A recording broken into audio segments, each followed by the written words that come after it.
The key to the long-term survival of the Mountain West is still in their possession. You are Locked On College Football with Spencer McLaughlin, your daily podcast on all things college football. Part of the Locked On Podcast Network, your team every day.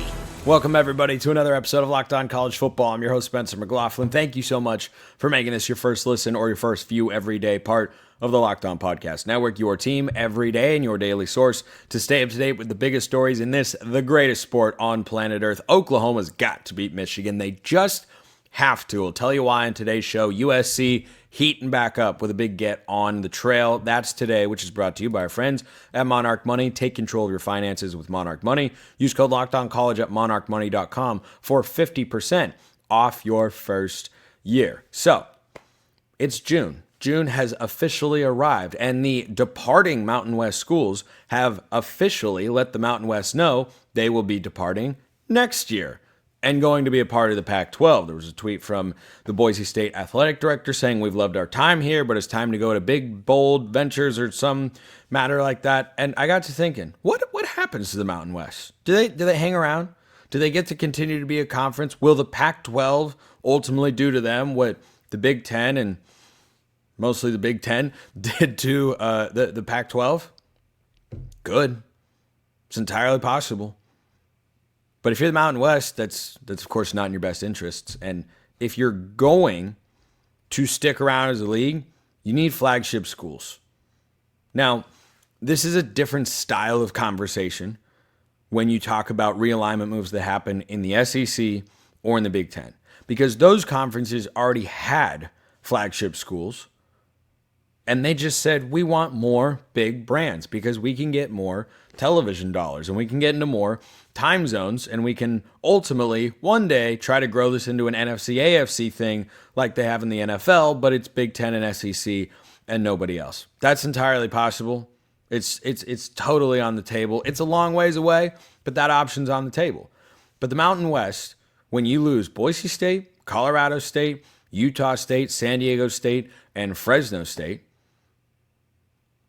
you look around and go, wait, in football, Boise was carrying the load. San Diego State was in the men's basketball national title game a couple of years ago. Who do we turn to here? UNLV is the answer from a football standpoint, which is, of course, more important than any other sport. Not that other ones don't matter, but we all know football matters more, and there's a college football show. So, duh, of course I'm going to say that. But it happens to be true.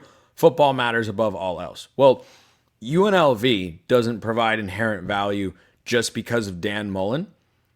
Frankly, Barry Odom has done more for the power of that brand than Dan Mullen ever could, because the last several years, as the playoff expanded, UNLV was right there. They were right there for the last couple seasons, a place that we all thought was impossible to win. Nobody could make it work. Bobby Houck didn't work. Marcus Arroyo didn't work. Like, just keep rolling through, and then all of a sudden Barry Odom gets there, and boom, everything works out, goes according to plan more or less, and they're in the Mountain West Championship game 2 years in a row. So the brand of UNLV football at the Group of Five level is as strong as it has ever been. It has not ever been stronger, nor will it be in the immediate future, because the last couple of years are what people know. So when you have lost as much as the Mountain West has, you've got to figure out, how are you going to keep yourself as a conference in the playoff picture? That's what every Group of Five conference is asking themselves right now.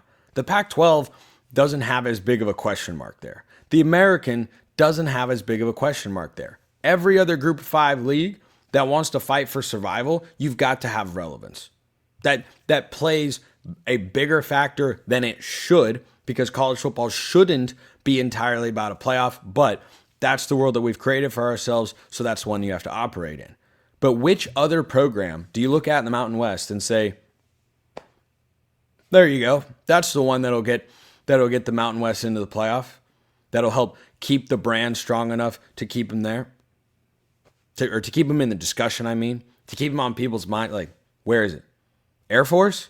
High floor, low ceiling. Natural obstacles there. Hawaii? Haven't seen it since the days of the late Colt Brennan. at a national level. It's been a minute, as the kids say. It's been quite a few. Nevada, haven't seen. New Mexico,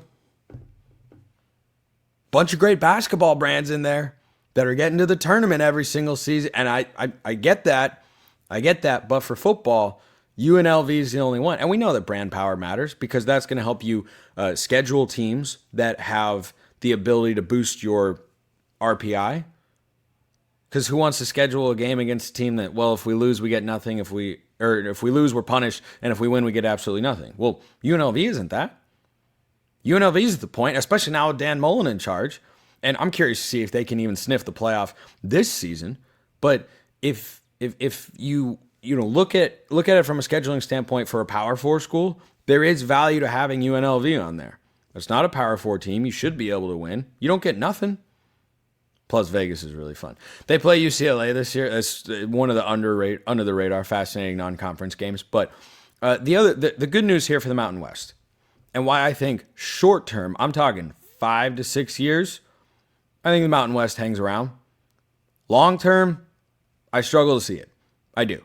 Because if you cycle through year after year after year and you're not close to the playoff, and remember, they're going to have to renegotiate their media rights deal. They've got new schools coming in. They're not going to be as valuable as they were before. The Pac-12 took those 5 schools for a reason.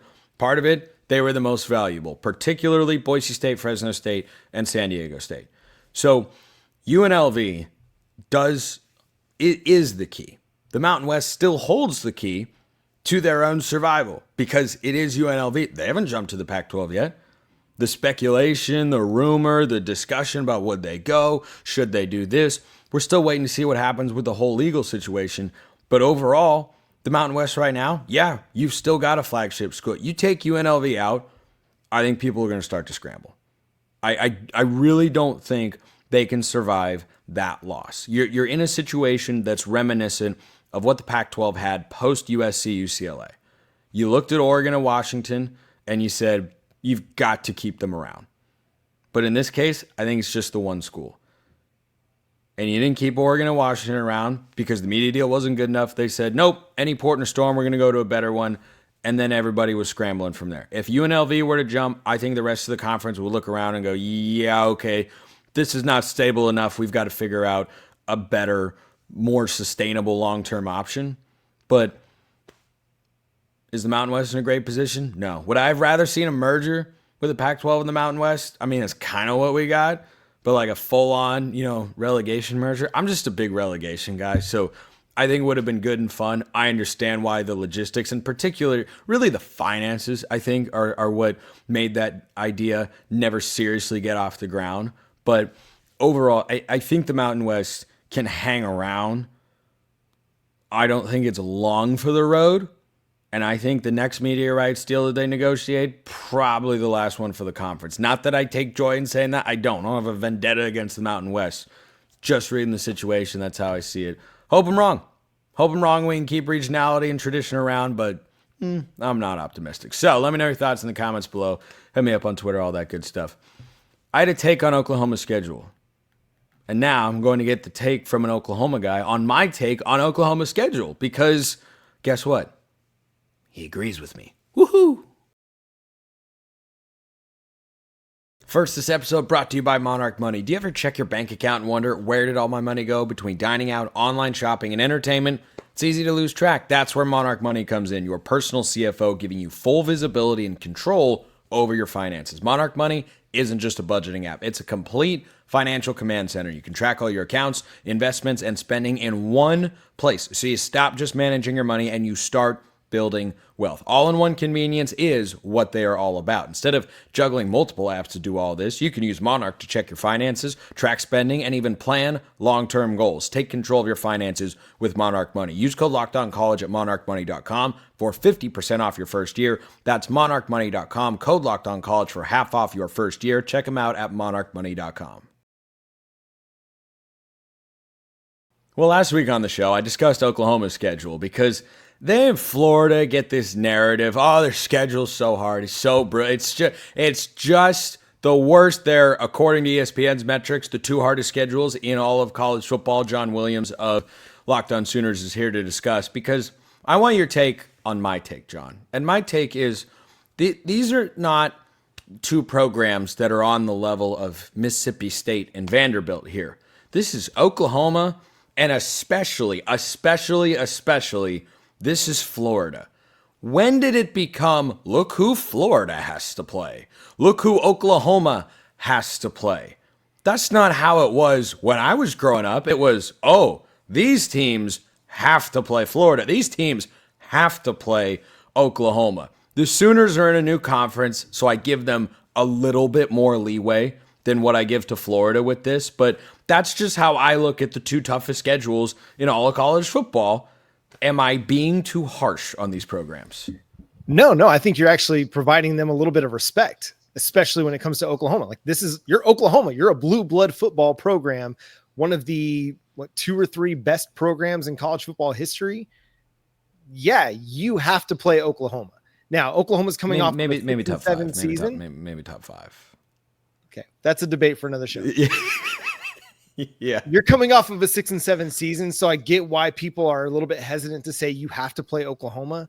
At the same time, this is a program that has had really one bad season in 25 years, in which, okay, maybe two. They went 6-7 back in 2022, but that's after the Lincoln Riley situation, the gutting of the program, losing 5 guys on the defense to the NFL, blah, blah, blah. We're not going to rewrite history. 2 bad seasons in 25 years. Aberration year in 2024 with all the injuries. But yeah, you look at Oklahoma's schedule and you can look at all the metrics you want to look at.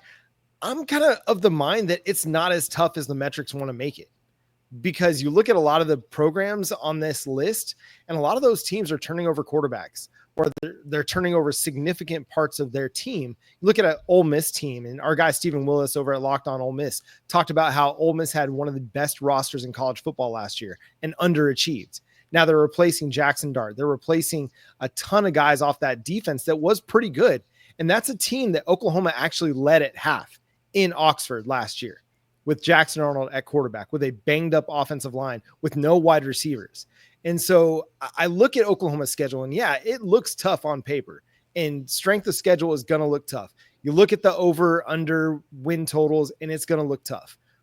But I just don't think it's actually as tough as people want to make it out to be. I don't either. Now, I approach that from this is not the SEC of old. Not that this is an easy schedule. It certainly isn't. But to say that Oklahoma shouldn't still be in the conversation for a good chunk of the season to be a playoff team, like week 2, one of the best non-conference games in all of college football. You know, the game where Sharon Moore gets to pick his own suspension. I mean, he's being suspended for like the 3rd time. I don't even know. I lost track at this point. So, you know, he comes back to his alma mater. Like, you know, if you pick your own suspension, then he wants to coach that game. But, you know, the disrespect thrown at Nebraska. If I'm Matt Rule, I'm putting that on the locker room. Like, yeah, he got to pick which game he wasn't here for. He said, I don't need to be there for the Nebraska game.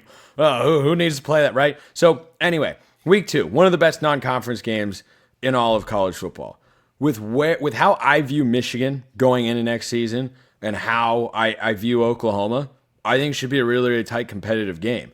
But if I take a step back and say who should win that game, it's in Norman, John. I don't think there is, barring an injury at quarterback, a significant injury. John Mater is out.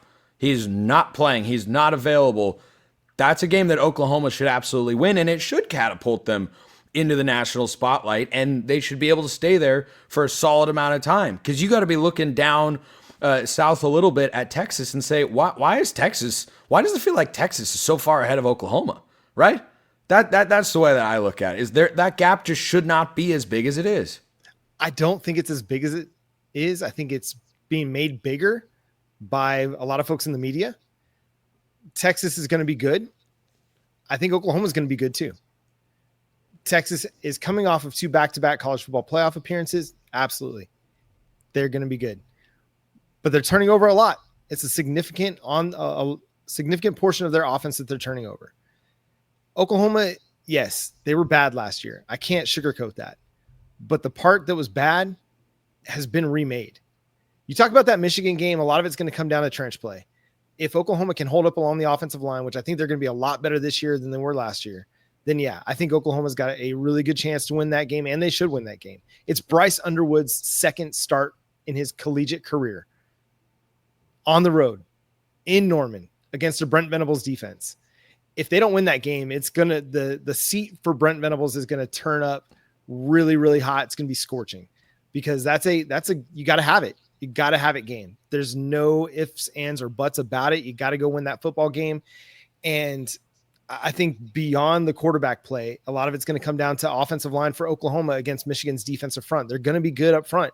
You got to be able to contain it. You got to be able to give John Mateer enough time. You got to be able to open up running lanes for Jaden Knott. And you can't let Bryce Underwood come into Norman and beat you in his first road start. That's really what it comes down to. You just can't let it happen. But again, it's beyond that.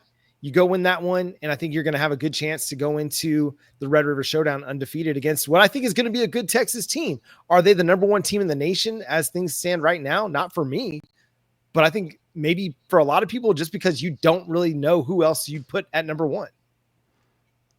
When I said the gap between Oklahoma and Texas, I'm referring to the last two seasons. Sure. Not directly specific to this year. Texas is going to have more preseason hype. Yeah. Because they've proven in the last two seasons they can be one of the four best teams in a postseason structure, in two different postseason structures in all of college football. That's not nothing.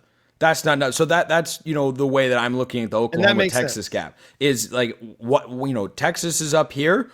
They're back-to-back Final Four appearances. Oklahoma yet to make the playoff under Brent Venables, and I just go, what am I missing? What does Texas have that Oklahoma does? Maybe a little bit more money. I guess a lot of good health. The health. The health I think thing is there. That 2024 season, obviously Oklahoma beat Texas in 2023. Oklahoma beat Texas in 2023. The difference in 2024 to me was just the way the offense was. Like the offense was just terrible from any way that you can talk about it. It was terrible. Offensive line completely banged up. Wide receiver room completely banged up. Jackson Arnold, who I'm still very high on, didn't really have a whole lot to work with, and himself didn't play great, even when the plays were there to be made. So, yeah, I mean, the gap is there based on what happened in 2024. I think it's a lot closer in 2025, but the schedule for Oklahoma, man, it goes beyond Michigan. It goes beyond Texas. I think that Final Four stretch, if you're looking at it, I mean, it's, Missouri, Tennessee, Alabama, LSU, how they handle that 4-game stretch for me is what's going to determine whether they're a playoff team or not. Yeah, I think that's pretty undeniable just because 2-2 feels good in that stretch. 3-1 should arrive before 1-3 if all is going according to plan. Before I get you out of here, John, just because I'm curious, who is your preseason number one team in college football? I don't like it. I don't like any of these teams as a number one, to be honest. Like I might say Penn State just because they're bringing back Drew Aller, but I have a hard time picking that because I haven't seen James Franklin go win a big game. So really, like, I don't have one. I don't have one that I feel comfortable with or feel great about, because you look across the board and, I mean, is Ohio State the number one team? Can Ryan Day replicate what he did last year? They lost a lot. They lost so much. And they were trying to fire that dude after they lost to Michigan. Like, if not for an incredible run by that Ohio State defense and Will Howard, he might be gone. He might be coaching somewhere else. So I don't know, dude. I don't think anybody has a great handle on who the number one team in America is. Probably if you had to nail me down on it, I'm just going to go with Kirby Smart in Georgia. I know that they've got quarterback issues, but I trust the defense and I trust them to bounce back with a run game. But again, I think it's a pick 'em at this point as we sit here June. You could pick a number one team and probably anybody could poke holes in it. And, the water's going to let in and that number one team would sink. So ask me in October. I think we'll have a better feel on who the number one team is. You went with the fuzzy blanket response. It's soft, I'm sorry, it's warm, it's comfortable. You can't go wrong with it. It's not Texas. It's not Oklahoma. It's not Alabama. It's not LSU. Crazy. I don't think Bama's a terrible preseason national championship. I don't know. I really don't. Well, it's probably Ty Simpson, who's not brand new. But to your point earlier, this is why the SEC is going to be so much fun this year. I have no idea about like 7 quarterbacks in the league. Yep. Is Austin Simmons good? Is DJ Lagway that guy? Is Jackson Arnold starting at Auburn? It's going to be fun. The season can't get here soon enough. Everything ever is. It's Arch. Yeah, who knows? Yeah, who knows?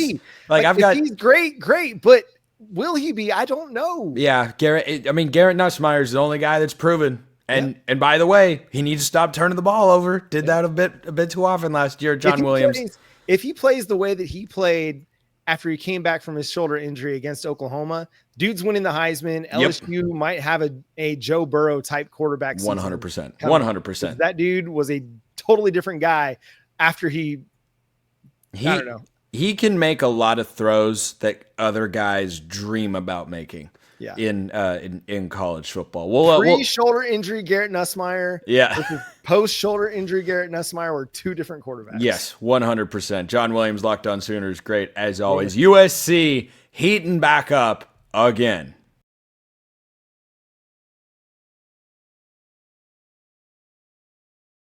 So Mark Bowman is the latest USC Trojan to add his name to a pretty loaded lineup of recruits in the 2026 cycle.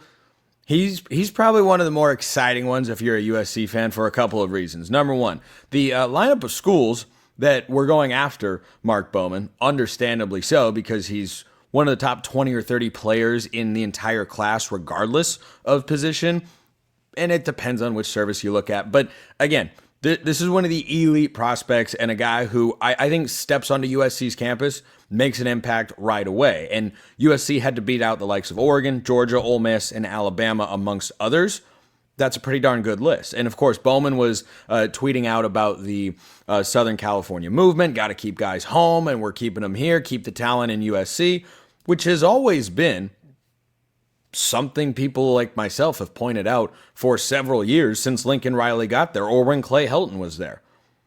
You look around and go, wait a minute, you have more talent in a driving distance from your campus than a lot of schools have in their entire state. That is not an exaggeration.